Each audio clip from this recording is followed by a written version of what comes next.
Devin Boy Haney, ibang level ang ka-sparring partner para pagandaan si Regis Prograis.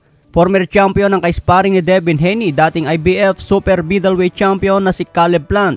Ito raw ang nilalabanan ngayon ni Haney para maging handa sa December 9. Matatanda ang natalo si Caleb Plant kontra Benavides at Canelo. Masyadong malaki ang timbang ni Caleb Plant kung ito ang ka-sparring ni Devin Haney.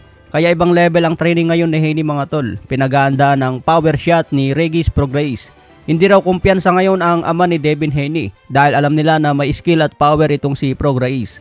Isang champion lang ang tumalo dyan, natalo kay Josh Taylor via majority decision.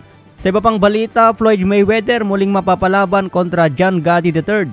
Rematch na naman itong mga tol, hindi na nagsawa si Mayweather.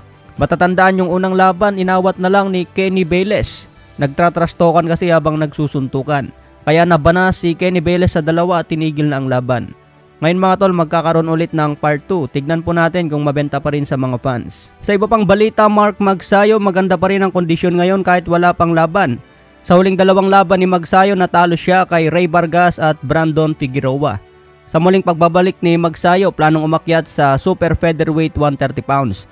Kahit hindi pa napalaban si Magsayo sa 130 pounds, number 6 agad sa WBC ranking laban kay Oshiaki Foster. Kung ito ang matalo ni Magsayo, siguradong 2 division champion. Madali lang hanapan ng big fight si Magsayo dahil malupit si Sean Gibbons.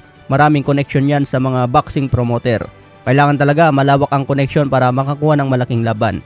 Samantala, update naman kay Jerwin Ancahas. Hanggang ngayon wala pang update kung kailan ang laban kay Takuma Inoue.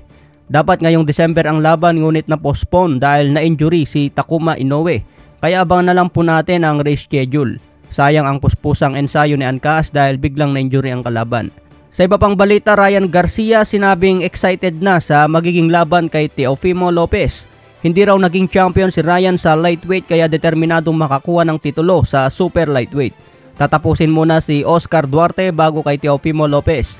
Hawak ni Lopez ang WBO kaya big fight ito sa 140 pounds. Wag lang ma-upset si Ryan kontra Oscar Duarte. Baka biglang matalo sira ang plano.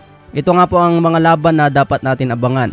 November 25, David Benavides versus Demetrius Andrade. December 2, Ryan versus Oscar Duarte. December 9, Devin Haney versus Regis Prograis.